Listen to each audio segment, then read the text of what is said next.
I am Jenny. And today, I'm telling you exactly how I ended my best friend's dream wedding before it even began.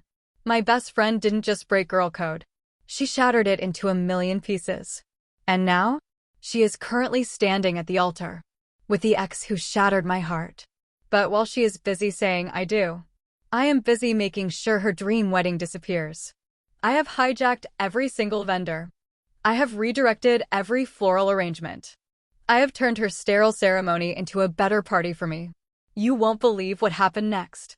I still remember the day she asked me to be her maid of honor. My heart swelled with pride. I was honored.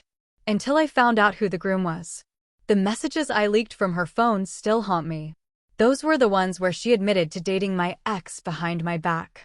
She told me she had been lying to me for months. What kind of friend is that? I thought we had a bond. A sisterhood. But I guess I was wrong. As I look back, I realize I should have seen the signs. She had been acting strange. Always canceling our plans at the last minute. When I asked her what was going on, she just brushed it off with a fake smile. But the final straw? It was when she asked me to be part of her wedding, without even telling me who the groom was. I was shocked. My hands trembled as I read the invitation.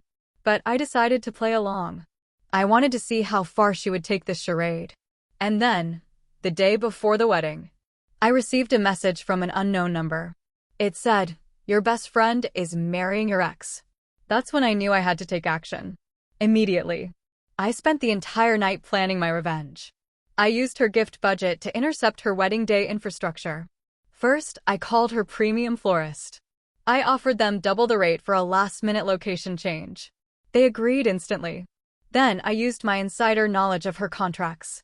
I legally pivoted the catering to my own secret gala. And then, I waited. The morning of the wedding arrived. I watched from afar as the delivery trucks arrived. But they didn't go to her church. They went to my venue instead. The look on the drivers' faces was priceless. They had no idea what was going on. But I just smiled. I told them to follow my instructions. As the day went on, I transformed a warehouse space into a floral heaven. I used her original dream mood board, but with a 10x budget. I created a VIP guest list of people she excluded. I wanted to prove that the party is about the host, not the drama. And I established a digital blackout to ensure she didn't realize her decor was missing until she walked down the aisle. I have to admit, it was satisfying to see her empty, sterile ceremony, while my vibrant, high-energy celebration was in full swing. I even posted some of the highlights on social media. I used the viral vengeance trends to my advantage. But what really got her? It was when I exposed her secret AI deepfaked invitations. She had been so proud of herself, thinking she had created the perfect wedding invitations. But in reality, they were just fake, created using some cheap AI software. To think, she had been sending them out to all our friends, pretending to be so proud of her unique design. I couldn't help but laugh when I saw her face, as she realized what was going on. The frantic, "Where is the cake?" texts appeared on my screen. She was cutting into nothing, while I cut into her custom 5-tier masterpiece. I just smiled. And I replied, "You should have thought of that before you chose him over me."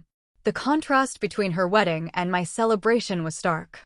While she was dealing with an empty, cakeless ceremony, I was living it up, surrounded by friends and family. And the best part? I didn't even have to pay for most of it, thanks to the legal loopholes that allowed me to reclaim the deposits. I originally helped her pay them. Now, they belong to me.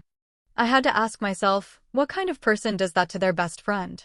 Someone who is toxic, manipulative, and only cares about themselves. That's when it hit me. Our friendship was never about us. It was always about her. As I looked around at my party, I realized something powerful. Outgrowing a toxic friendship is better than any wedding gift I could have given. I was finally free. Free from the drama. Free from the stress. And free from the constant anxiety that had weighed on me for years. As I posted the cinematic thank you video to my story, I tagged her and the ex. I knew I had made the right decision. I was taking back control. And I was not going to let her have the last word. The message was clear. You can't betray someone and expect them to just take it lying down. I was standing up for myself. And I was making sure that everyone knew what had happened. The response was overwhelming.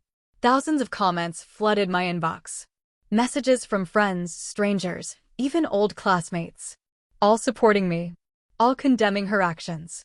As I read through them, I realized I was not alone. There were many people out there who had been through similar experiences. And that's when it hit me. This was not just about me.